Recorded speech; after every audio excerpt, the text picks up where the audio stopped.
మన ప్రభుత్వం తెలుగుదేశం ప్రభుత్వం కూటమి ప్రభుత్వం నారా చంద్రబాబు గారి నాయకత్వంలో 9 మాసాలైంది ఇప్పుడు అధికారంలోకి వచ్చి. చాలా మంది అడుగుతా ఉన్నారు మీరేం చేశారు 9 మాసాల్లోని. నేను ఒకటే ఒక మాట చెప్తా ఉన్నాను. మొదటగా ఈ దేశంలో ఎక్కడ ఇవ్వని పెన్షన్స్ ఒక్క ఆంధ్ర రాష్ట్రంలో మాత్రమే ఇస్తున్నారని చెప్పి కూడా సభాముఖంగా మీ అందరికీ చెప్తా ఉన్నాను. దాదాపు ఒక్క పెన్షన్లోనే 30,000 కోట్ల రూపాయలు ఖర్చు పెడుతున్న రాష్ట్రం ఈ దేశంలో ఏదన్నా ఉందంటే అది ఆంధ్ర రాష్ట్రం ముఖ్యమంత్రి నారా చంద్రబాబు నాయుడు గారి నాయకత్వంలో మాత్రమే అని చెప్పి కూడా మీ అందరూ తెలియజేస్తూ ఉన్నాం.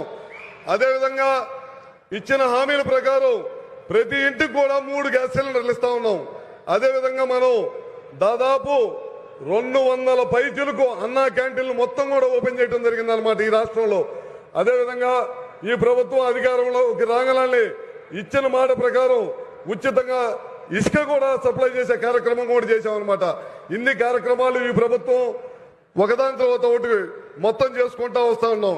ఇందాక స్వామి గారు చెప్పారు చాలా మంది ప్రతిపక్షం ఏది పడితే అది మాట్లాడుతున్నారు అవగాహన లేకుండా అని చెప్పారు. ఖచ్చితంగా తల్లికి వందనం అనే కార్యక్రమం అదేవిధంగా రైతులకు ఇచ్చే కార్యక్రమం కూడా రేపు రాబోయే సంవత్సరంలో ఖచ్చితంగా ఇవన్నీ కూడా ప్రజలకు అందిస్తామని చెప్పి కూడా సభాముఖంగా మీ అందరికి తెలియజేస్తా ఉన్నాను.